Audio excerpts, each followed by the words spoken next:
नमस्कार दोस्तों, आप सभी का स्वागत करते हैं हम अपने YouTube चैनल गुरु ज्ञान में। आज हम लोग सीखने वाले हैं कि पाइथागोरस त्रिक यानी क्या इसका यूज कैसे करते हैं। तो चलिए, सबसे पहला प्रश्न हमने ले लिया है।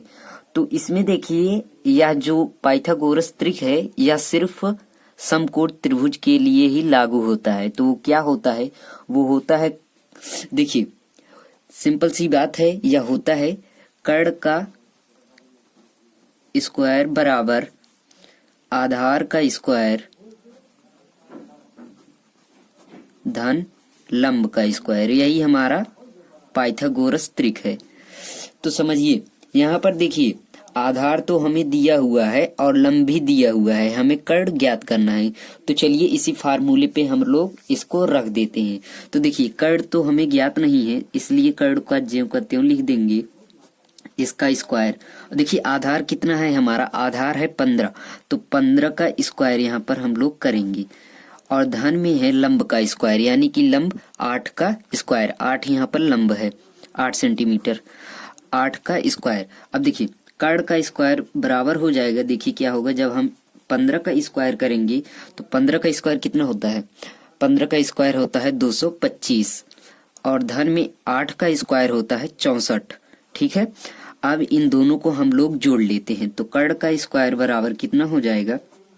जब इन दोनों को जोड़ेंगे तो यह देखिए 289 हो जाएगा। ठीक है, कितना हो जाएगा? 289। देखिए यहाँ पर स्क्वायर है, जब इस तरफ करेंगे तो अंडर रूट में यह संख्या हो जाएगी, यानी कि कर्ण बराबर हो जाएगा अंडर रूट 289।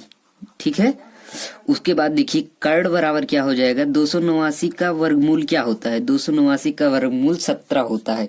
अगर हम लोग 17 का स्क्वायर करेंगे तो हमें 289 प्राप्त होगा। तो कर्ण कितना आ जाएगा? 17। कर्ण की जगह पे कितना हम लोग लिख सकते हैं? 17। फाइनली हमारा आंसर यही हो जाएगा। तो चलिए दूसरे टाइप के प्रश्न को करते हैं। इस वीडियो में हम लोग 3 प्रश्नों को कराने वाले हैं। तो देखिए दूसरा प्रश्न हमारा ये है। तो यहाँ पर देखिए कर्ण हमें दिया हुआ है, इसलिए इसको हम लिख लेते हैं। कर्ण बराबर कितना दिया हुआ है? कर्ण बराबर हमें 13 दिया हुआ है। और देखिए आधार हमें कितना दिया हुआ है? 12। आधार हमें 12 दिया हुआ है। हमें क्या ज्ञात करना है? हमें लंब ज्ञात करना है। तो मैंने क्या फार्मूला बताया था? मैंने बताया था कर्ण का स्क्वायर बराबर आधार का स्क्वायर धन लंब का स्क्वायर, यही होता है। तो चलिए इस फार्मूले पे हम लोग इसको रख देते हैं। कर्ण का स्क्वायर देखिए, कर्ण कितना है? 13। तो जब 13 का स्क्वायर यहाँ पर हम लोग बराबर में आधार तो हमें दिया हुआ है कितना है? 12, यानी कि 12 का स्क्वायर। और धन में क्या आ जाएगा? लंब। लंब हमें ज्ञात नहीं है, इसलिए ज्यों का त्यों लिख देंगे, लंब का स्क्वायर। ठीक है, अब 13 का स्क्वायर कितना होता है? 13 का स्क्वायर होता है 169, बराबर में 12 का स्क्वायर कितना होता है? 12 का स्क्वायर होता है 144। ठीक है, और धन में क्या हो जाएगा? लंब का स्क्वायर, क्योंकि हमें लंब का स्क्वायर ज्ञात करना है, हमें लंब ज्ञात करना है। ठीक है, तो देखिए अब 144 का कर देते हैं हम 75। देखिए यहाँ पर प्लस में है तो इस तरफ करेंगे, क्या हो जाएगा? माइनस में।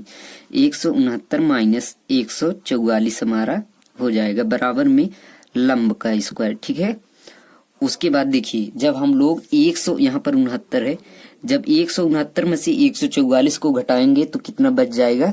हमारा 25 आ जाएगा। कितना आएगा? 25। यहाँ पर क्या होगा? लंब का स्क्वायर। देखिए जब स्क्वायर को हम इस तरफ पक्षांतर करेंगे तो वह रूट में बदल जाएगा। तो अंडर रूट कितना हो जाएगा? अंडर रूट 25 बराबर लंब। ठीक है, क्योंकि हमें लंब ज्ञात करना था यहाँ पे। तो चलिए देख लेते हैं, अंडर रूट 25 का मान कितना होगा? 5, क्योंकि 5 का जो वर्ग होता है वो कितना होता है? 25 होता है। तो लंब बराबर क्या आ जाएगा? 5 सेंटीमीटर।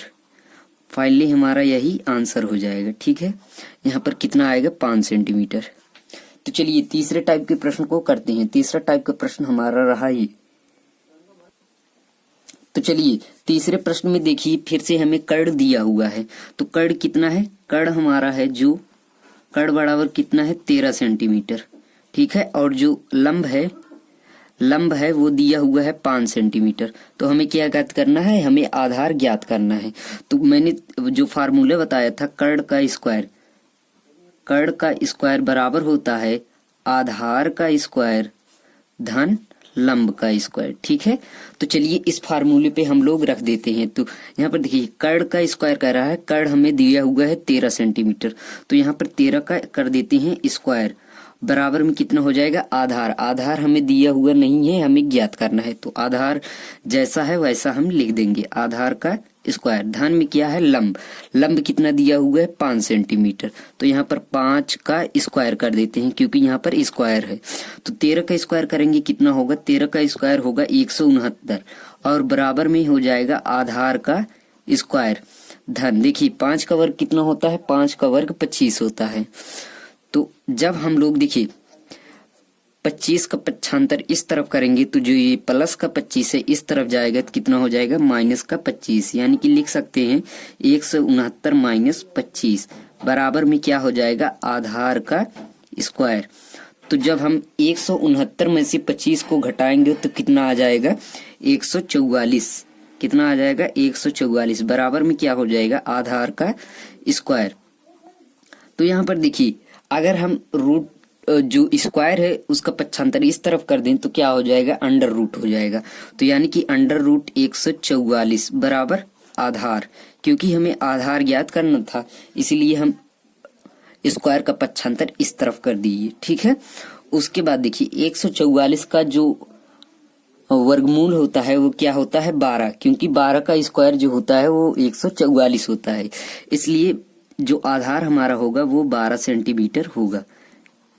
आधार कितना हो गया हमारा 12, यहाँ पर कितना लिख सकते हैं 12 सेंटीमीटर। तो चलिए मिलते हैं नेक्स्ट वीडियो में, तब तक के लिए जय हिंद।